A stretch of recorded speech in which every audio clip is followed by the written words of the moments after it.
ہے، محبت کا تقاضا ہے، ہو جائے کوئی حرج نہیں. جاؤ السلام علیکہ یا رسول اللہ بھی کہہ سکتے ہو، السلام علیکہ ایھا النبی بھی کہہ سکتے ہو، الصلاۃ علیکہ یا رسول اللہ بھی کہہ سکتے ہو، الصلاۃ علیکہ ایھا النبی بھی کہہ سکتے ہو. یہ کہہ سکنا افضل ہے. اللہم صلی علی محمد وعلی آل محمد کما صلیت علی ابراہیم، درود ابراہیمی جڑا آپ نے پڑھیا افضل ہے. السلام علیکہ ایھا النبی ورحمۃ اللہ جڑا نماز پڑھنے ہیں، لیکن جائز السلام علیکہ یا رسول اللہ، السلام علیکہ یا نبی اللہ، الصلاۃ علیکہ یا رسول اللہ، الصلاۃ علیکہ یا نبی اللہ. جائز ہے کہنا ہے، کوئی ناجائز نہیں. جس طرح السلام علیکہ ایھا النبی کہنا جائز ہے، لیکن سن لو اے عقیدہ رکھ کے کہ نبی سن دے پیا کہنا جائز نہیں. اے عقیدہ رکھ کے کہ نبی سن دے پیا، خطرہ ہے کہیں حج ضائع نہ کر بیٹھوں. جی چار ائمہ ہے، چار ائمہ سننا دھیان سے. چار ائمہ، امام مالک، امام ابو حنیفہ، امام شافعی، امام احمد ابن حنبل. چار امام ہیں مسلمانوں کے، چار فقہ رائج ہیں. سننا میری بات دھیان سے. چاروں ائمہ کہتے ہیں جب نبی کی قبر پہ سلام کہنے لگو، توجہ ہے جے، توجہ ہے جے، توجہ ہے جے، توجہ ہے جے، دل دی کھڑکیاں کھولیو. چاروں ائمہ کہتے ہیں جب سلام کہنے لگو، لب ہلانے لگو تو آواز بالکل نیچی ہونی چاہیے، جس طرح کوئی مردہ بول رہا ہے.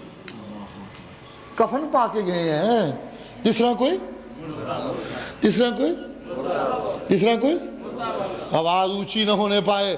نبی کی قبر کا بھی اتنا ہی احترام ہے ایک مومن کے لیے جتنا نبی کے زندہ جسم کا احترام تھا.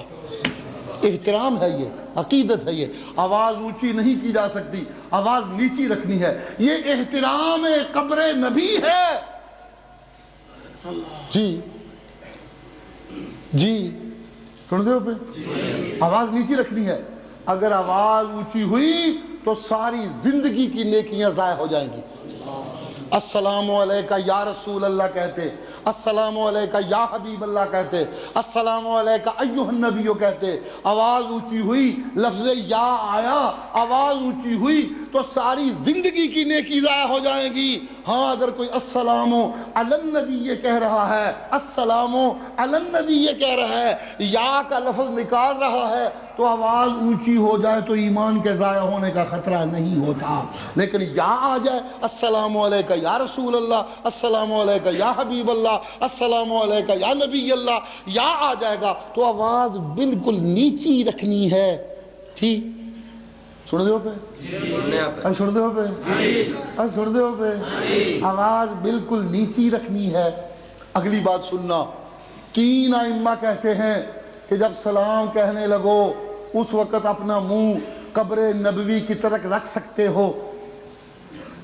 سن دے ہو پہ، اور سن دے ہو پہ، اور سن دے ہو پہ. چاروں ائمہ متفق ہیں کہ جب دعا کرنے لگو بیٹے کے لیے، بیٹی کے لیے، اپنے لیے، دوست کے لیے، یار کے لیے، تو منہ قبلے کی طرف کر لو، نبی کی قبر کی طرف منہ نہیں ہونا چاہیے.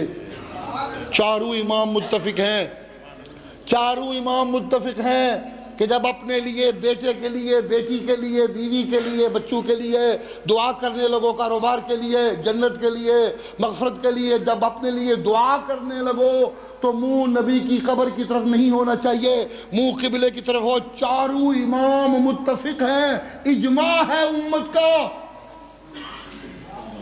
سن رہے ہو لوگوں؟ میرے ذمہ لاسڑے کے حج دے مسئلے میں اور انجے دے ہی کرنا ہے، سچے سچے تک کھڑے کرے. جی دعا کرتے ہوئے منہ قبلے کی طرف رکھنے ہے، قبر کی طرف نہیں. تین ائمہ اجازت دیتے ہیں جب سلام کہنے لگو تو قبر کی طرف منہ کر سکتے ہو. لیکن میرا امام، امام ابو حنیفہ، موحداں دا امام، دی موحداں دا امام، نیکاں دا امام، فقہ دا امام، امام ابو حنیفہ رحمہ اللہ تعالیٰ کہتے ہیں جب سلام کہنے لگو اس وقت بھی منہ قبلے کی طرف کر لینا ہے. جب تک چپ کر کے کھڑے ہو منہ قبر کی طرف کر سکتے ہو. جب سلام کہنے لگو تو منہ قبلے کی طرف کر لو، قبر کی طرف منہ نہیں ہونا چاہیے، کیونکہ سلام بھی دعا ہے نبی کے حق میں. دعا رب سے کرنی ہے، نبی سے نہیں کرنی، اس لیے منہ قبلے کی طرف کر. منہ قبلے کی طرف کر لو. عنایت اللہ شاہ کہا کرتا تھا جب امام ابو حنیفہ کہتے ہیں کہ سلام پڑھتے ہوئے منہ قبلے کی طرف کر لو قبر کی طرف نہ کرو تو اسی لیے کہتا ہے کہ امام ابو حنیفہ کا عقیدہ ہے کہ سلام کوئی نہیں سنتا قبر والا.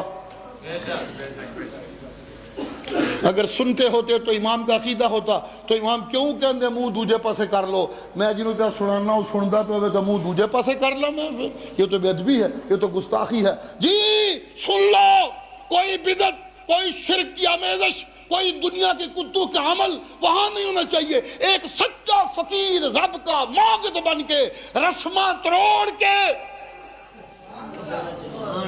جی رسماں تروڑ کے بدعت کو منہ موڑ کے شرک چھٹ کے اللہ دا سچا معبود بن جا.